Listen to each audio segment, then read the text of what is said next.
y vamos a hablar de el sistema sanitario. Me interrumpen cualquier cosa ahí, me falta compartir pantalla. Déjenme aquí compartir acá abajo y me avisan si se... Ahí está, ¿cierto? Ven mi pantalla.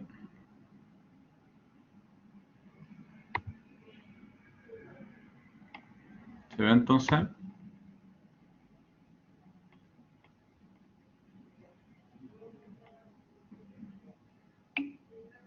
Ya. Vamos entonces. Bueno, la idea es un poco conocer, como les dije, a grandes rasgos en qué consiste el sistema de salud chileno y cómo está estructurado un CEFAM, ¿ya? Un centro de salud familiar.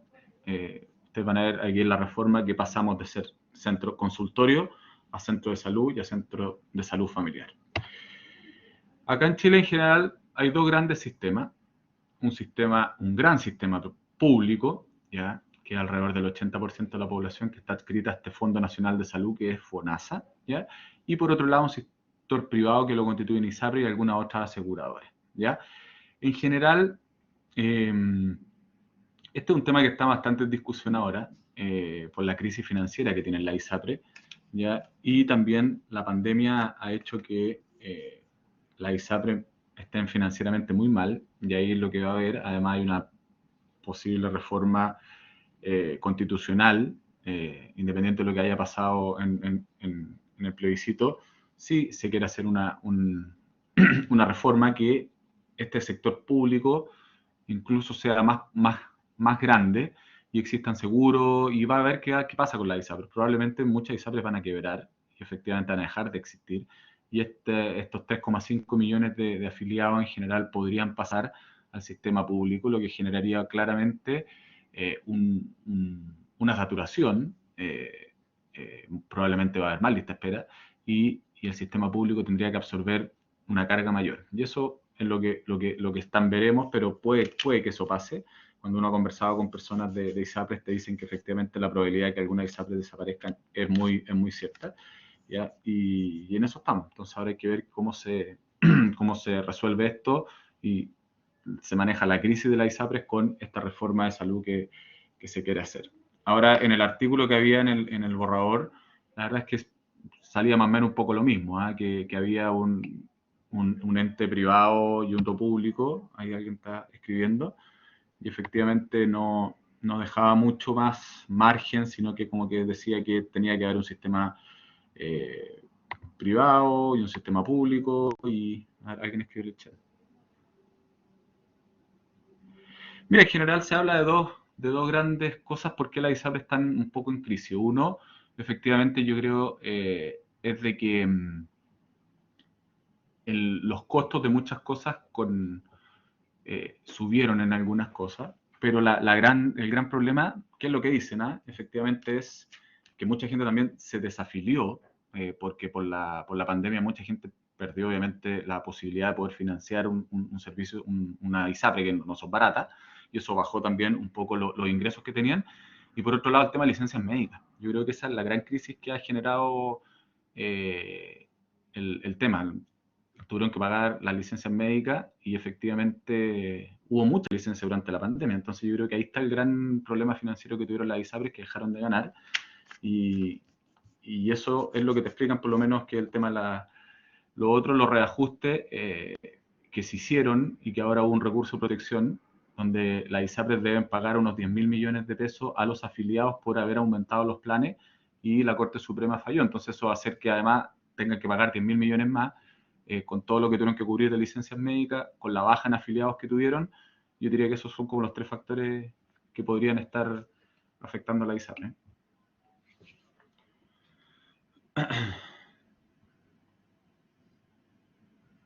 Mira, la verdad es que en general, y lo otro, claro, que también efectivamente el tema del COVID, hubo gasto altísimo.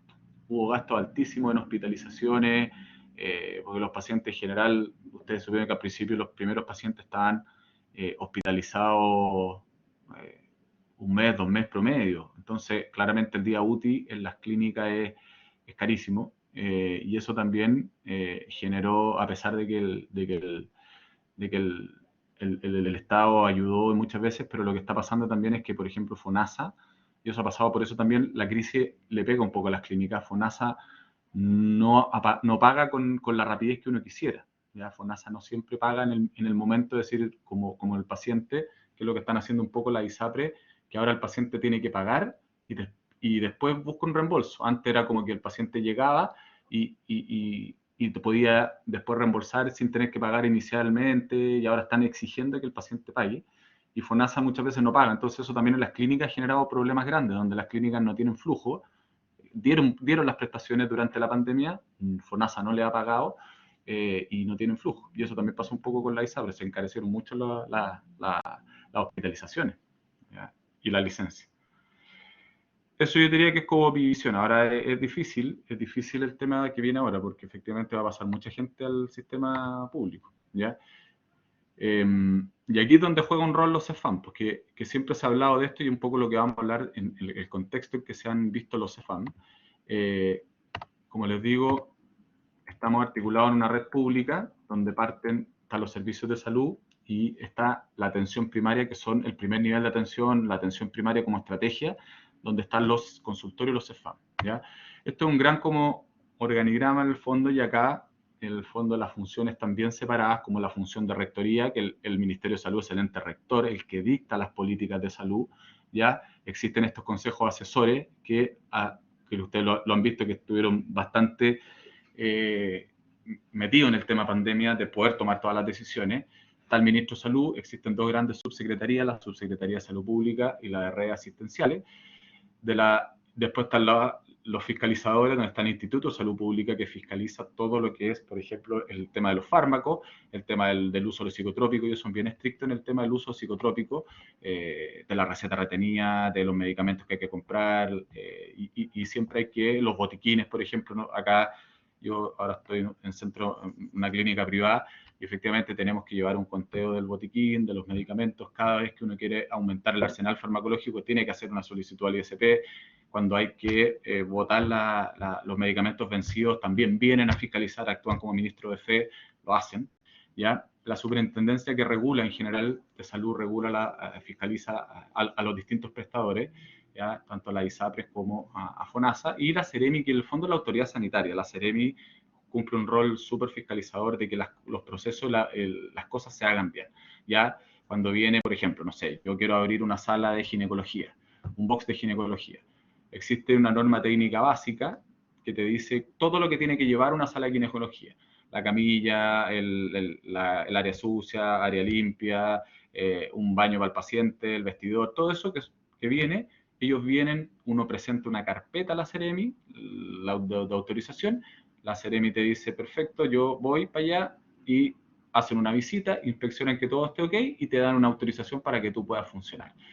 Cuando hay, por ejemplo, pasó lo del DIFEM, no sé si supieron lo del alcohol gel que venía contaminado y todo esto, hubo que sacar todo eso y vinieron a fiscalizar de que efectivamente nosotros retiramos todo esto que estaba vencido, o sea, que estaba contaminado, se hubiese retirado y no se estuviera ocupando con pacientes. Entonces, el rol fiscalizador, ustedes vieron que para el COVID también, todos los protocolos COVID que se cumpliera con los aforos, que se cumpliera con la medida de protección, tanto para pacientes como colaboradores, eso, la fiscalización fue súper fuerte, y ahí la verdad es que para sacarse el sombrero por la CEREMI, porque iban a cada rato a fiscalizar de que uno tuviera los protocolos COVID, que tuviera control de temperatura, que tuviera una lista, que todos los trabajadores llegaran en la mañana, tuvieran que firmar una lista, control de síntomas, control de temperatura, y la verdad es que lo hicieron, ¿ya? Y eso creo que fue una de las grandes virtudes que tuvo Chile en el manejo de la pandemia, donde hubo una fiscalización súper activa de la CEREMI, ¿ya? Y después más abajo, en un nivel ya de ejecución, entonces por eso tenemos al ministerio que regula, el que dicta las políticas, el que da las normas, el que hace el fondo, por ejemplo, los consejos, todo lo que es el GES que vamos a ver mañana, hay un consejo de asesor exclusivamente del GES. Después la fiscalización, que como les digo, estos órganos lo hacen efectivamente. Y por otro lado, los que están más abajo, que ejecutan las prestaciones de salud. Y ahí están los dos financiadores, como dijimos, tanto FONASA y ISAPRE, que tienen que cumplir con los afiliados a cada uno a sus afiliados, y después ya viene a nivel público, vienen los servicios de salud, que cada región en el fondo tiene su servicio de salud. Las regiones más grandes tienen más de un servicio de salud. Por ejemplo, acá en Santiago hay más, si no me equivoco, son 6 servicios de salud. Está el Metropolitano Norte, Metropolitano Sur, Sur Oriente, el Occidente, el Sur, el Centro, ¿ya? Y cada servicio de salud tiene sus hospitales, ¿ya? Y cada hospital de referencia también están distribuidos un poco geográficamente. Obviamente cada sector tiene sus comunas y tiene sus hospitales base, donde en el fondo se hacen, y ahí ustedes van a ver, está el Sotero del Río, está el San Juan de Dios, acá al lado, yo trabajo acá al lado de San Miguel está el Barro Luco, en el occidente está el San Juan, en el norte está el San José, y así cada hospital, el Instituto Traumatológico, y además tienen algunos otros establecimientos que pueden ser los CDT, que son Centros de Diagnóstico y Tratamiento, algunos COSAM, y algunos consultorios todavía dependen de los servicios de salud. Y por otro lado está la atención primaria municipal, que son los consultorios, los centros de salud y los CESFAM, ya que son los que dan las prestaciones en el primer nivel a los pacientes FONASA, ¿ya? Y las ISAPRES que tienen sus prestadores privados, sus laboratorios privados, etcétera, y a uno la ISAPRE tiene más cobertura con una clínica, con un centro de salud, dependiendo de la previsión que cada uno tenga. ¿Ya? No sé si se entiende un poco, acá lo vamos a profundizar un poco lo público. Estas son más o menos las cifras actualizadas de FONASA, un 76,5% de la población está FONASA. ¿Ya? Eso puede ir aumentando, obviamente, ahora con esta crisis de la ISAPRE, como les digo, que va a ser compleja y no sé qué solución va a poder tener. Los servicios de salud están articulados en una compleja red de los hospitales públicos y centros de atención primaria. También hay atención secundaria entre medio, que está a nivel de todo el país, desde la posta rural, que es la unidad más básica, que por ejemplo el CESFAM, cuando a ustedes les toque hacer su internado rural, el CESFAM madre los va a mandar a tal pueblito a que ustedes vayan a hacer una atención, y la gente sabe que van a ir ese día y van desde los distintos pueblos y caminan y van a una posta rural, que es una casita chiquitita, un box, muchas veces con una camilla, y ahí ustedes van a ir a atender, ¿ya? Los niveles de atención están ordenados en complejidad en base a la red asistencial. La complejidad está más definida por el nivel tecnológico y el nivel de infraestructura que tengan. Obviamente hay cosas complejas y, como les decía, la atención primaria ha ido modernizándose y cada vez ha ido resolviendo más. Hay unos que tienen, hay consultorios de atención primaria que tienen su laboratorio propio, que tienen equipos de ecografía, que tienen endoscopías propias. Algunos ya podrían tener quizá algún escáner, alguna cosa, dependiendo de la municipalidad y cómo esté el aporte municipal en esas comunas, ¿ya? Y el modelo de atención integral con enfoque familiar, como les dije, que es el modelo que prima en la atención primaria, ¿ya? Un modelo de atención integral y con enfoque familiar, que es lo que sigue primando desde la reforma.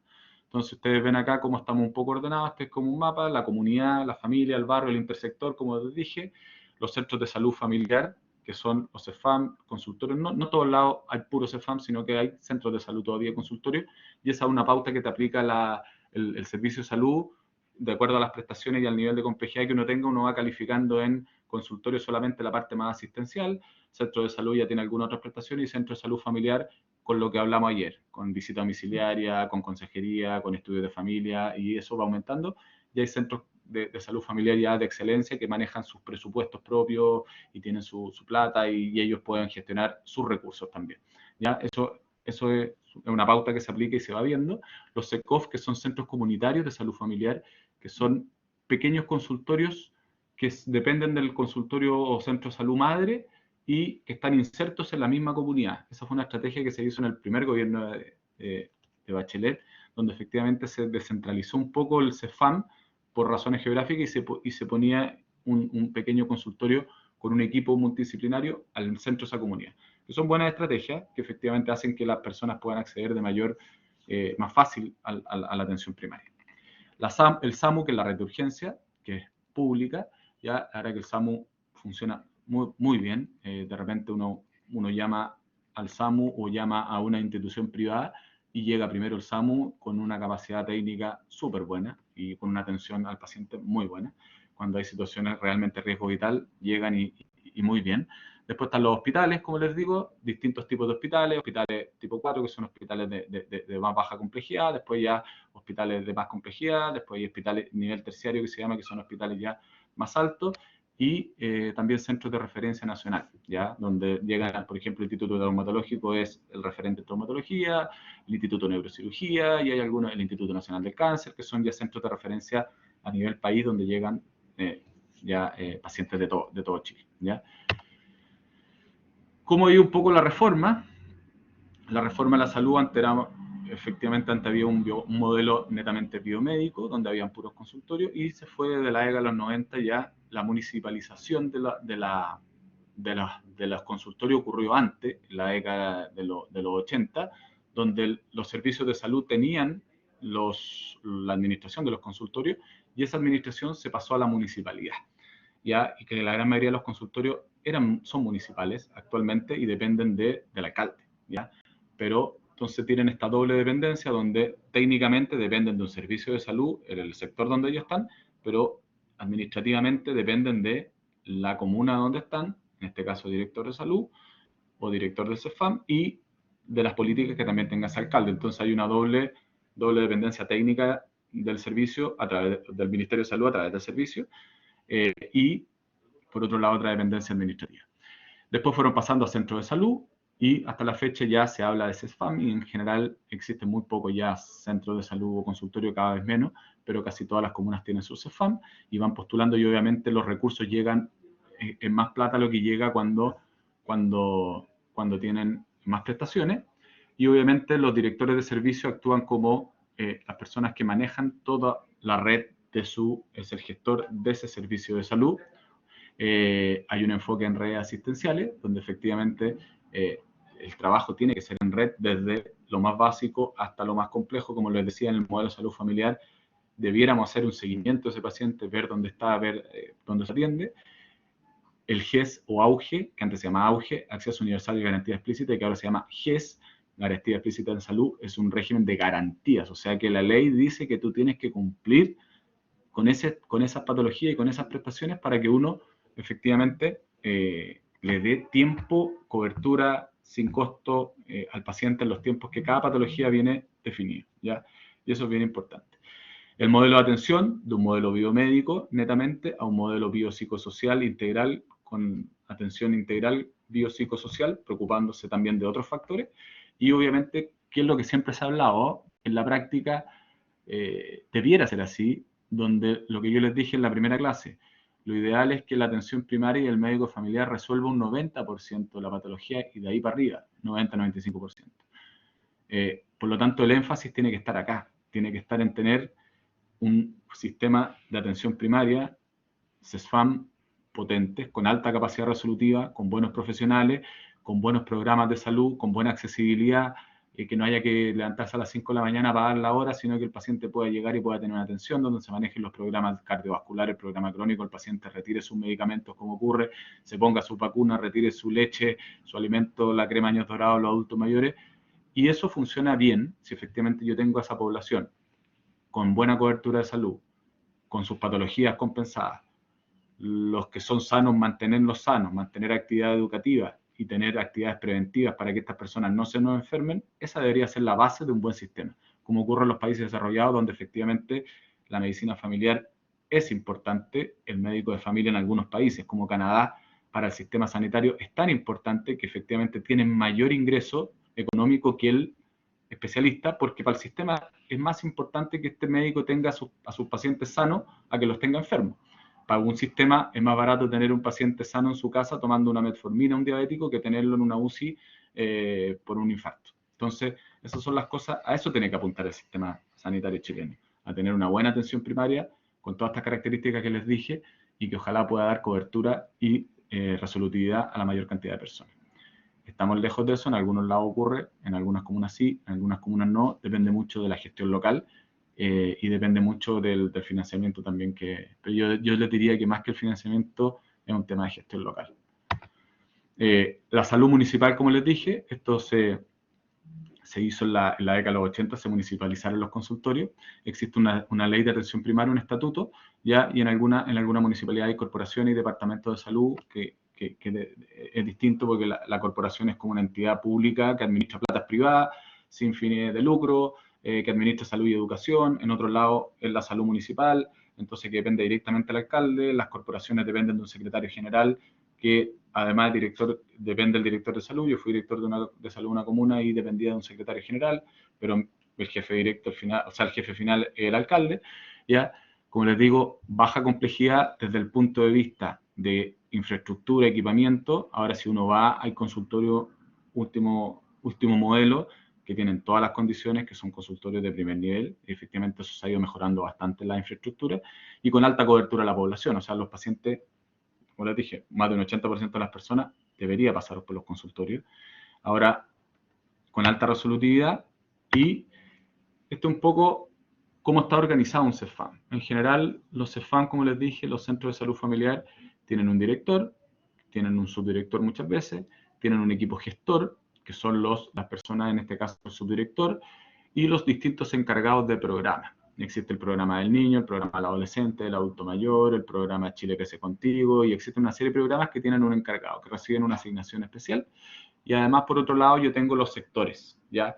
Sector rojo, azul, amarillo, verde, o equipos que se llaman en algunos lados, ¿ya? Y eso, ¿por qué se llaman sectores? Porque de toda la población total que tiene ese consultorio, se pasa este sector y eso se hace en general por distribución geográfica y por cantidad de personas que tú tengáis. A mí me tocó hacer la sectorización, a mí me tocó implementar en Lo Franco, el consultorio Lo Franco, que era consultorio cuando yo lo recibí como director, y ahí les cuento un poco, cuando yo escuchaba estas clases, decía, ¿de qué me va a servir esto a mí? En algún momento, que me hablen de gestión, me hablen de administración y esto, otro, y salud pública. Y la verdad es que cuando egresé, estuve trabajando en el Garín y me nombraron director de Lo Franco. Y ahí tuve que empezar a estudiar todas estas cosas.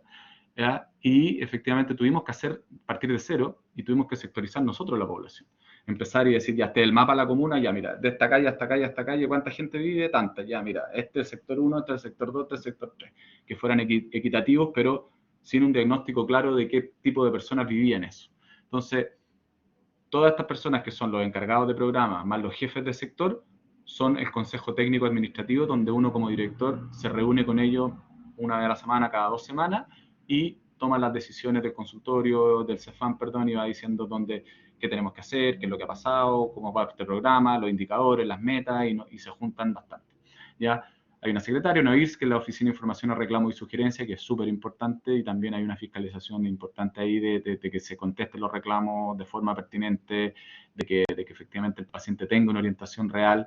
Tiene que haber una unidad de vigilancia epidemiológica, que ahí están las enfermeras en general, con todo lo que es patología, la notificación de enfermedad obligatoria, todo lo que es el programa de vacunas, que es súper importante. El vacunatorio, si bien es cierto, depende muchas veces ahí del tema de enfermería, pero tiene que haber una vigilancia. Ahora, todo lo que hubo con el tema COVID, hubo que hacer un despliegue, efectivamente, todo el seguimiento de los pacientes, el seguimiento de las personas que se iban enfermando, el estudio de contacto estrecho, la licencia. La verdad es que el COVID nos puso a prueba como sistema, tanto público como privado, y que efectivamente yo creo que hay que sacarse el sombrero por el sistema en general, y Chile fue uno de los países o sea, nosotros teníamos acá, uno llega y teníamos una clave, Epivigila, cada médico tiene su clave, tenía que notificar, tenía que hacerle la licencia al paciente, la licencia se podía hacer remota, y se fue avanzando súper rápido, ¿ya? Estudio de contacto, la Seremi iba a las casas, todavía va, casos que han salido van,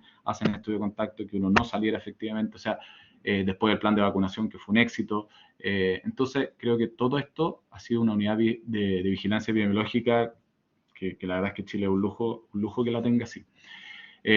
Un comité de farmacia también, que existe, y acá, como les digo, están, por un lado, los que implementan el modelo de salud familiar, son los sectores, y está el tema administrativo, que son las horas médicas, el SOME de orientación médica, donde el fondo maneja la agenda de los profesionales, los servicios generales, que tiene que ver con el área de operaciones, que la cosa funcione, que la luz, que se echó a perder un cable, que se rompió un mueble, todo ese tipo de cosas. Uno como director se tiene que estar preocupando de esas cosas muchas veces. Todo lo que es la unidad de estadística e informática, que es fundamental, un buen sistema informático que te permita gestionar la información, que permita ver cuántas consultas hacía al día, qué tipo de consulta estoy haciendo, para poder sacar registros estadísticos y poder tomar decisiones. Tener un control de inventario también, o sea, que lo que estoy comprando, los insumos que compro, los medicamentos, tener un flujo y saber que yo tanto puedo consumir, y cuando tengo una alerta digo, no, ¿sabes qué? Estoy gastando más, algo puede estar pasando, puedo tener fuga, no puedo tener fuga, buenos sistemas de control, para dónde se están yendo estos insumos, tengo manejo avanzado, curaciones de prediabéticos, se estará ocupando efectivamente todo lo que dice. Entonces ahí viene todo un rol de control de gestión. Central de informaciones, central telefónica, cuáles van a ser mis canales de agendamiento, tengo página web, no tengo página web para los pacientes, tengo un número telefónico exclusivo para el adulto mayor para que pueda pedir la hora más fácil, tengo más atención presencial. El sector rojo a lo mejor tiene más abuelitos y los abuelitos llegan a las 6 de la mañana porque en verdad se despiertan temprano y yo tengo que tener horas disponibles para esos abuelitos que llegan en la mañana. Entonces, ese doctor no le lleno la agenda de 8 a 10 y dejo estos cupos libres para estos adultos mayores, o tengo una población más joven que le gusta pedir la hora por el celular a través de una página web. Todo ese tipo de cosas uno las va manejando con el equipo, con este equipo gestor, y va tomando decisiones. Los programas que siguen estando: el Programa Nacional de Alimentación Complementaria, que son la leche que entregan los niños; el PACAM, que es el programa del adulto mayor; mi unidad de farmacia que esté bien equipada, ¿ya? El SAPU, que es el Servicio de Atención Primaria de Urgencia, que también es súper importante; la sala respiratoria, la sala ERA, la sala IRA, ¿ya? Que también es fundamental; y todas las unidades de procedimiento. Pues ahí las salas de procedimiento, en algunos CEFAM se hace endoscopía, cirugías menores, la unidad de esterilización para poder darle apoyo a esta unidad, todo donde se hace, si tenemos autoclave, no tenemos autoclave, la esterilización la hacemos afuera, no la hacemos afuera, nos sale más cara hacerla afuera que poder comprar nosotros un autoclave. Todo este tipo de cosas uno las va manejando. ¿Qué exámenes de apoyo tengo? Si tengo que comprar exámenes, bueno, ver dónde voy a mandar a mis pacientes a hacer ecografía, por ejemplo, dónde voy a mandar a hacer a estos pacientes mis radiografías, que a lo mejor me sale más barata la radiografía, pero los informes son malos, no me la informa un radiólogo, sí me la informa un radiólogo. Todo ese tipo de cosas uno va gestionándola. El vacunatorio, que es fundamental y que ahora ha sido bien importante en el apoyo de la pandemia, y ojalá podamos tener programas de atención domiciliaria, sobre todo los CEFAM, como les dije, que uno hace visitas domiciliarias. Entonces, si ustedes se fijan, todo esto es lo que se hace en un CEFAM. Son más cosas que solamente atender una consulta por un paciente que viene a lo mejor por un resfrío, sino que existen una serie de programas transversales y existen una serie de beneficios también que los pacientes no conocen y que están. ¿Ya? ¿Cuál es el general? Esto es el valor per cápita. Esto es cómo se financia un poco la atención primaria. Como les dije, hay una población asignada, que es la del censo, que dice que en ese sector vive tanta persona, el último censo. A esa población yo le saco la cantidad de personas que son FONASA, en este caso alrededor del 80%, obviamente varía de comuna a comuna, hay comunas que es más del 85-90%, y por cada persona inscrita que se inscriba en el consultorio, que vaya al consultorio y diga yo me quiero inscribir, el ministerio, o sea, el servicio de salud pasa alrededor de un aporte alrededor de 8.000 pesos mensuales por esa persona.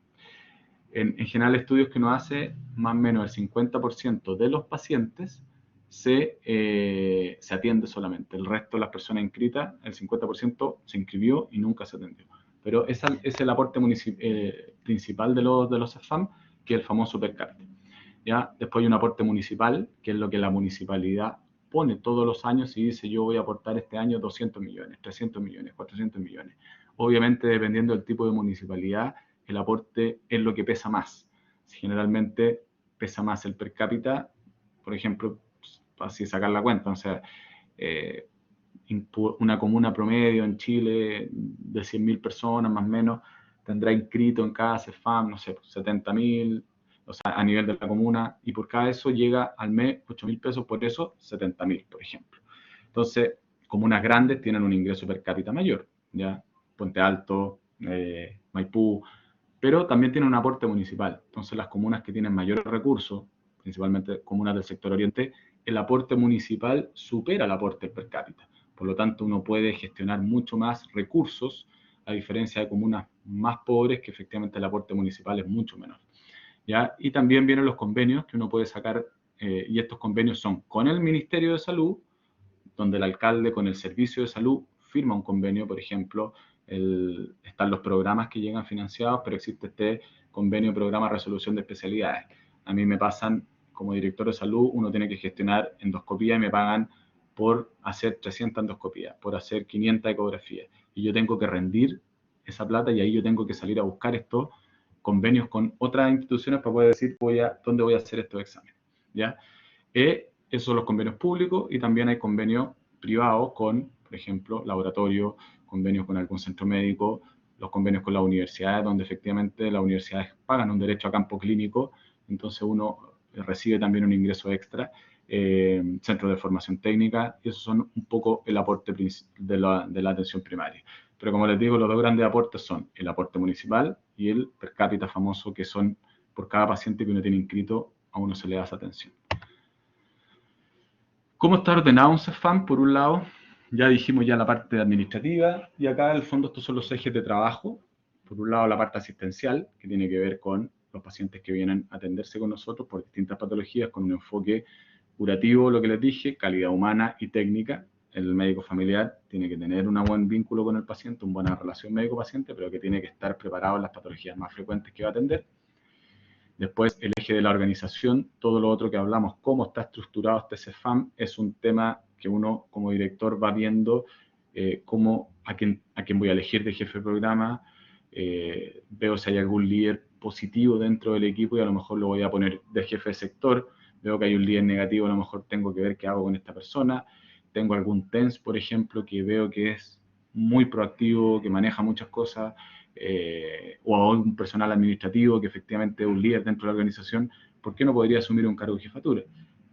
Cosas que son paradigmas que uno tiene que ir rompiendo también cuando uno es director. ¿Y por qué un TENS no podría ser jefe a lo mejor de una enfermera? Difícil, pero puede ser, a lo mejor tiene las capacidades.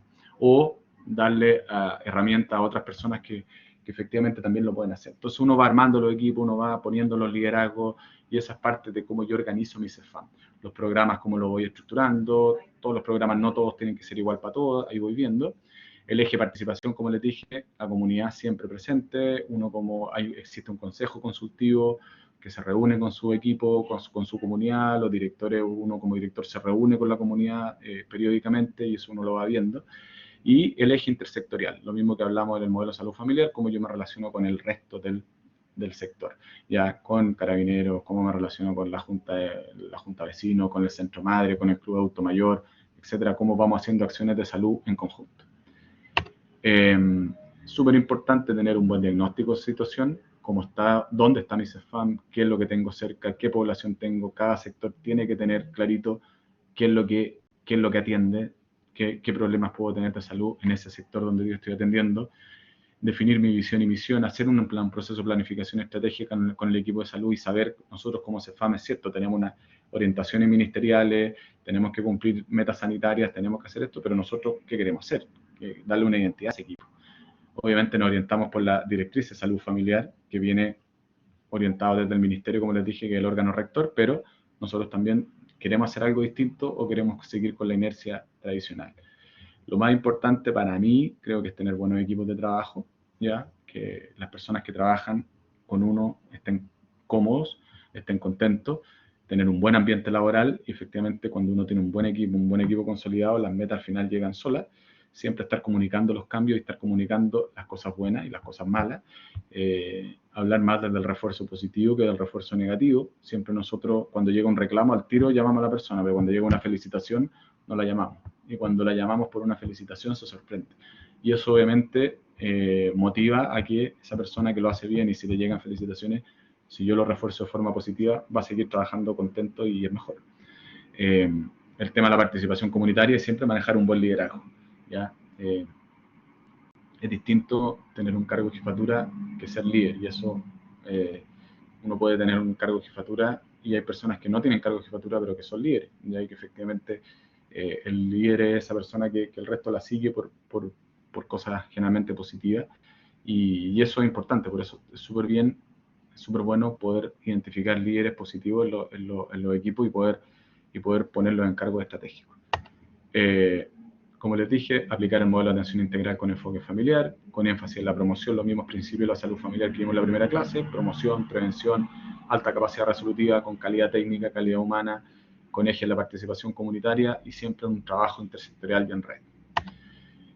La sectorización de los equipos, como uno va sectorizando, a lo mejor a veces yo tengo que pasar una junta de vecinos de un equipo a otro porque me quedó un equipo con más gente que otra, o este sector vecinal tiene más riesgo, a lo mejor lo voy a sacar pues, y lo voy a poner en un equipo que a lo mejor tiene más expertise en tal área, ya, trabajar siempre en equipo, estar capacitando, existe una serie de programas que uno puede ir enviando, gente, por ejemplo, TENS que quieren estudiar enfermería, darle las facilidades, porque después yo sé que como enfermera también me va a ayudar en el equipo, por ejemplo, que pasa mucho, participación del usuario, tanto interno como externo, el usuario externo del paciente, el usuario interno, y tener una política del recurso humano. Uno dice, pero ¿cómo en lo público? Sí, uno podría hacer incentivos, que muchas veces son incentivos no económicos, entregar 5 días más de vacaciones, por ejemplo, uno lo puede hacer. Entregar interferiados, cuando hay un sándwich, por ejemplo, un feriado que un martes, la mitad del consultorio de ese lunes no trabaja, la otra mitad sí, y para el feriado siguiente se hace al revés.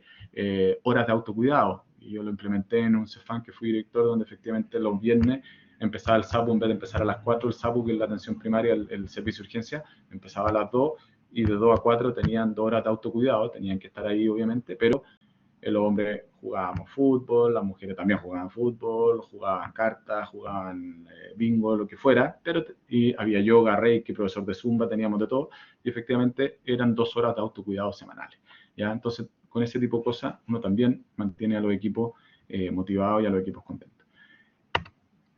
Tener normas, también es fundamental que el CEFAM tenga un reglamento, norma, sancionar cuando obviamente se escape normas, tomar decisiones cuando hay que tomar cosas que uno de repente tiene que tomar decisiones de un día para otro, decir, pasó esto, hay una denuncia de tal cosa, bueno, no archivarla como dicen acá y esconderla bajo tierra, sino que tomar una decisión y dar una señal de que esas cosas no las vamos a permitir en los equipos. Evaluar, obviamente, los resultados. Existen las metas sanitarias, los indicadores de atención primaria, que son metas que vienen establecidas por el Ministerio, el famoso PAP, el Papa Nicolau, perdón, el famoso EMPA, el Papa Nicolau, que es para el tema del cáncer cervicuterino, que hay que hacer una cierta cantidad para los pacientes, examen de medicina preventivo, compensación de pacientes diabéticos, compensación de hipertensos, todo eso uno lo hace en los CEFAM y eso te lo mide el Ministerio, y cuando uno cumple se paga un bono también a los trabajadores, y el índice de atención primaria también te lo mide el servicio de salud, y si uno no cumple te empiezan a descontar plata de tu per cápita, ¿ya? Entonces, como ven, es importante tener estos indicadores al día, y estos indicadores los pone el Ministerio, no los pone el CEFAM, sino que vienen orientados desde el Ministerio a los servicios de salud. Obviamente tener conocimiento en el modelo de salud familiar, tener un buen clima laboral y la política del buen trato, que es fundamental. O sea, si nosotros nos tratamos bien, como les dije al principio, los equipos funcionan mejor, atienden mejor a los pacientes, y eso siempre va a ser positivo. Difusión al interior y al exterior, lo mismo, tener el apoyo de las autoridades, que es fundamental. O sea, si yo tengo un cargo directivo y yo soy director de salud, tengo que tener una buena relación con mi alcalde y con mi jefe, porque si no, no saco nada. Si el alcalde quiere una cosa y yo quiero otra, va a ser difícil que podamos tomar decisiones. Manejar la información, siempre cuando uno está en un cargo directivo en un CEFAM es complicado, tiene que manejar los temas políticos, los temas comunicacionales, los temas estratégicos, los temas sanitarios, los temas del equipo, y uno como que tiene que regular todas estas características y tratar de ser ahí como articulador. El marketing, importante también, en lo público es menos, porque efectivamente en lo privado uno hace más marketing, efectivamente, pero también uno lo puede hacer, y la política de incentivo uno lo puede hacer en el sistema público, ¿ya? El autocuidado, que se lo dije, y obviamente el manejo presupuestario. Yo creo que uno de los principales problemas que tiene la atención primaria en estos momentos es la capacidad local de gestión. Recursos muchas veces hay, y efectivamente esos recursos tienen que ocuparse de buena forma, y cuando se ocupan de buena forma y uno ordena, perfectamente se pueden hacer cosas. ¿Ya? Yo creo que ahí está la capacidad del local de gestión de los equipos, es fundamental. Un buen organigrama, que todo esté bien definido. Lo mismo que les dije, estadística y informatización clave. Cada vez más la informatización ha ido ingresando, y cada vez hay más plataformas que nos permiten controlar a nuestros pacientes a distancia, sobre todo para el tema de pandemia, y nosotros podemos hacer una serie de acciones a distancia, no como antes, que era todo mucho más presencial. La asistencialidad, obviamente, hay veces que yo, por ejemplo, el COVID, se dejó de hacer todo lo que era los programas crónicos de salud mental, etcétera, y hubo que atender a los pacientes que venían enfermos por COVID, y en el fondo los equipos se tuvieron que adecuar a eso, y no se atendía casi nada más que no fuera COVID, y después eso fue cambiando. Obviamente tener indicadores de salud y ir evaluando siempre lo que voy haciendo y ver qué servicio yo voy a sectorizar y qué servicio no voy a sectorizar. La participación comunitaria, les vuelvo a insistir, creación de instancia de participación, que haya encargados, consejo consultivo, intersector, y la interculturalidad, que ahora, bueno, hablamos de este tema de la plurinacionalidad y todo lo que se discutió, pero la interculturalidad siempre ha estado, ya en el sentido de que los pueblos originarios siempre hay que darle un espacio de medicina. En los CEFAM, a mí me tocó implementarlo en Quinta Normal cuando estuvimos ahí, donde se implementó la Casa Salud Mapuche y efectivamente tenía muy buena aceptación de los pacientes, y no solamente atendía pacientes de pueblo originario, sino que muchos pacientes querían atenderse y efectivamente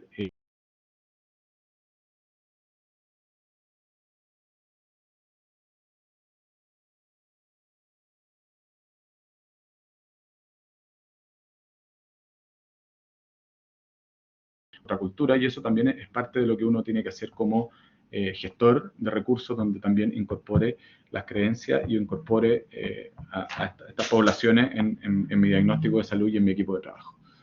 Por ejemplo, en muchas comunas tienen los haitianos, por ejemplo, que obviamente hay un tema de idioma, tienen facilitadores de creol para que puedan orientar a los pacientes efectivamente en algunas comunas. Eso. ¿Dudas, preguntas? ¿Les quedó más claro? ¿Se imaginaban el tema de un CEFAM así? ¿No?